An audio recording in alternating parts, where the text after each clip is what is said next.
मित्रांनो, 2 मिनिटांना विचार करून पहा की तुमचा सर्वात जवळचा मित्र जो संपूर्ण जगाचा राजा आहे आणि तुम्ही अत्यंत गरीब, घरामध्ये अन्न नाही, मुलं उपाशी झोपतायत, पत्नीच्या डोळ्यामध्ये अश्रू आहेत, अंगावरती फाटके कपडे आहेत आणि सर्वात वेदनादायक गोष्ट म्हणजे तुमचा मित्र भगवान श्रीकृष्ण हे सर्व काही जाणून आहे. मग प्रश्न असा आहे की जर भगवान श्रीकृष्ण खरंच आपला मित्र सुदाम्यावरती इतकं प्रेम करत होते तर त्यांनी त्याला इतकी वर्ष दुःखामध्ये का ठेवलं? त्यांनी एका क्षणात सगळं बदलू शकलं असतं, तरीही ते शांत राहिले. हा फक्त सुदाम्याचा प्रश्न नाही आहे, हा प्रश्न आज तुमच्या आमच्या आयुष्याशी जोडलेला आहे. कारण अनेक वेळा आपणही विचार करतो की मी भगवंतांची इतकी प्रार्थना करतो, इतक्या विनवण्या करतो, त्यांना इतकं आठवतो, स्मरण करतो, पूजा करतो, तरी देखील भगवंत माझं ऐकत का नाहीत? आज आपण सुदामा आणि भगवान श्रीकृष्णांची फक्त कथा ऐकणार नाही आहे, तर एक असं सत्य समजून घेणार आहे जे तुमच्या आयुष्यातल्या अनेक प्रश्नांची उत्तरं देईल.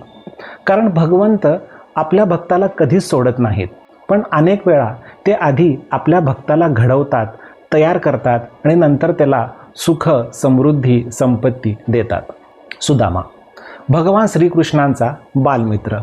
दोघेही गुरुकुलामध्ये एकत्र शिकले, एकत्र खेळले, जंगलामध्ये लाकूड तोडायला गेले, दोघांनीही एकत्रपणे भूक देखील सहन केली.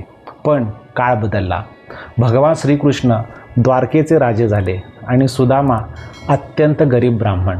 घरामध्ये अन्न नाही, मुलांना 2 वेळचं नीट जेवण नाही, अंगावरती घालायला पुरेसे कपडे नाहीत. पण तरीही सुदामाच्या मनामध्ये भगवान श्रीकृष्णांविषयी अजिबात तक्रार नव्हती. आता ही काही साधी गोष्ट नाही आहे, कारण बऱ्याचदा अनेक लोक काही दुःख आली, संकट आली की भगवंतावरती नाराज होतात. पण जे सुदामाचं प्रेम होतं, जी सुदामाची भगवान श्रीकृष्णांप्रती भक्ती होती, ती काही स्वार्थासाठी नव्हती. सुदामाला भगवान श्रीकृष्णांकडून कुठलीही संपत्ती नको होती, त्याला फक्त आणि फक्त भगवान श्रीकृष्ण हवे होते. एके दिवशी मुलं उपाशी झोपलेली पाहून सुदामाच्या पत्नीच्या डोळ्यामध्ये अश्रू आले. ती अगदी थरथरत्या आवाजात दुःखाने सुदामाला म्हणाली, भगवान श्रीकृष्ण तुमचे मित्र आहेत, ते तर संपूर्ण जगाचे पालन करतात, एकदा त्यांना भेटून या, आपल्या परिस्थितीमध्ये काहीतरी फरक पडेल. पण इथे सर्वात भावनिक गोष्ट कोणती माहिती? सुदामाला भगवान श्रीकृष्णांकडे काहीही मागायचं नव्हतं. कारण जी खरी भक्ती आणि जी शुद्ध भक्ती असते ना, ती कुठला व्यवहार करत नाही की मी तुझी इतकी पूजा करीन, मी तुला इतकं दान देईन आणि मग तू मला हे दे. असं जेव्हा व्यवहार होतो ना भगवंतांसोबत, त्याला शुद्ध भक्ती म्हणता येत नाही. शुद्ध भक्ती म्हणजे भगवंतांवरती कोणत्याही अपेक्षेशिवाय प्रेम करणं. जेव्हा सुदामा भगवान श्रीकृष्णांकडे जायला निघाले तेव्हा घरामध्ये काहीच नव्हतं आणि रिकाम्या हाताने भगवान श्रीकृष्णांकडे कसं जायचं? शेवटी सुदामाच्या पत्नीने शेजाऱ्यांकडून थोडे पोहे मागितले आणि एका फाटक्या कापडामध्ये बांधले. हातामध्ये छोटीशी ती पोह्याची पुरचुंडी घेऊन सुदामा द्वारकेकडे निघाले. वाटेत चालताना मनामध्ये फक्त एकच विचार होता की माझा कृष्ण, माझा मित्र, माझा बालपणीचा सवंगडी मला ओळखेल का? विचार करा, एका बाजूला संपूर्ण जगाचा राजा आणि दुसऱ्या बाजूला फाटक्या कपड्यातला एक साधा गरीब ब्राह्मण. सुदामा द्वारकेला पोचला. तो राजवाड्याच्या बाहेर उभा होता आणि भगवान श्रीकृष्णांना कळालं की माझा मित्र, माझा बालमित्र, माझा सवंगडी सुदामा आलेला आहे. आणि पुढच्या क्षणी द्वारकेचा राजा सिंहासनावरून उठला आणि धावत सुटला. हो, ज्यांच्या दर्शनासाठी मोठमोठे राजे थांबत होते ते भगवान श्रीकृष्ण एका गरीब ब्राह्मणाला भेटण्यासाठी अनवाणी धावत होते. ते राजवाड्याच्या बाहेर आले. त्यांनी सुदामाला घट्ट मिठी मारली आणि त्या क्षणी भगवान श्रीकृष्णांच्या डोळ्यामध्ये अश्रू आले. भगवंत हे भक्ताच्या प्रेमाने बांधले जातात. श्रीकृष्णांनी सुदामाला सिंहासनावर बसवलं, पायावर पाणी घालून त्याचे पाय धुतले, त्याची आर्थिक गरिबी पूर्णपणे नाहीशी केली. संपूर्ण द्वारका आश्चर्याने पाहत राहिली. पण आता सगळ्यात मोठा प्रश्न आहे, जर श्रीकृष्णांना सुदाम्यावरती इतकं प्रेम होतं तर त्यांनी त्याला इतके वर्ष दुःखामध्ये का ठेवलं? सुदाम्याची आधीच त्यांनी का मदत केली नाही? भगवान श्रीकृष्णांना माहीत होतं जर सुदाम्याला आधीच भरपूर संपत्ती मिळाली असती तर कदाचित कदाचित जगातली ही सगळी सुखं त्याला हळूहळू श्रीकृष्णांपासून दूर घेऊन गेली असती.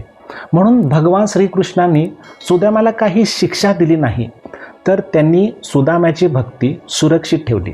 आणि इथे गोष्ट आहे जी आपल्याला समजून घ्यायला हवी. अनेक वेळा आपण भगवंताकडे काही गोष्टी मागतो, पैसा, यश, नातं, आराम, सुख, समृद्धी. पण भगवंत फक्त आपण काय मागतोय हे पाहत नाहीत, तर ती गोष्ट आपल्याला त्यांच्याजवळ आणेल की त्यांच्यापासून दूर नेईल हे देखील पाहतात. म्हणून काही वेळेला भगवंत उशीर करतात, कारण त्यांना आपल्याला फक्त सुखी करायचं नसतं, तर त्यांना आपल्याला कायमचं वाचवायचं असतं.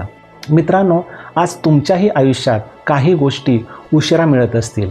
तुमच्या काही प्रार्थनांचं उत्तर अजूनही तुम्हाला मिळालेलं नसेल. तुमची काही स्वप्न आजही अपूर्ण असतील आणि तुम्ही विचार केला असेल की भगवंत माझं ऐकत का नाहीत, भगवंत माझ्या समोर का नाहीत.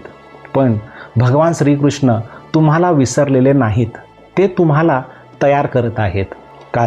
कारण जी गोष्ट आपल्याला भगवंतांपासून दूर नेईल ती गोष्ट भगवंत आपल्याला लगेच देत नाहीत. आणि हो, जी गोष्ट आपल्याला त्यांच्या जवळ आणेल ती गोष्ट ते योग्य वेळी नक्की देतात.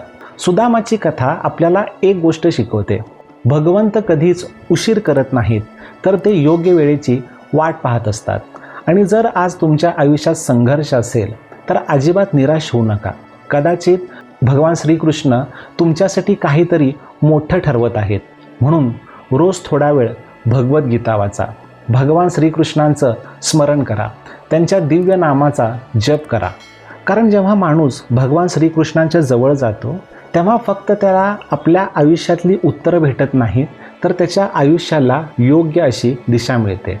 आणि हो, तुमच्या आयुष्यात सुरू असलेल्या सगळ्या उशिरामागे, सगळ्या संकटांमागे भगवान श्रीकृष्णांची एखादी सुंदर योजना लपलेली असेल. जर ही कथा तुमच्या मनाला स्पर्श करून गेली असेल तर व्हिडिओला लाईक करा आणि अशाच गीता, भागवत आणि भगवान श्रीकृष्णांच्या भावपूर्ण कथा ऐकण्यासाठी लोकआधार या आपल्या चॅनलला नक्की सबस्क्राईब करा. आणि कमेंटमध्ये नक्की सांगा की तुम्हालाही कधी असं वाटलं आहे का की भगवान श्रीकृष्ण तुमची परीक्षा घेत आहेत. हरे कृष्णा. धन्यवाद.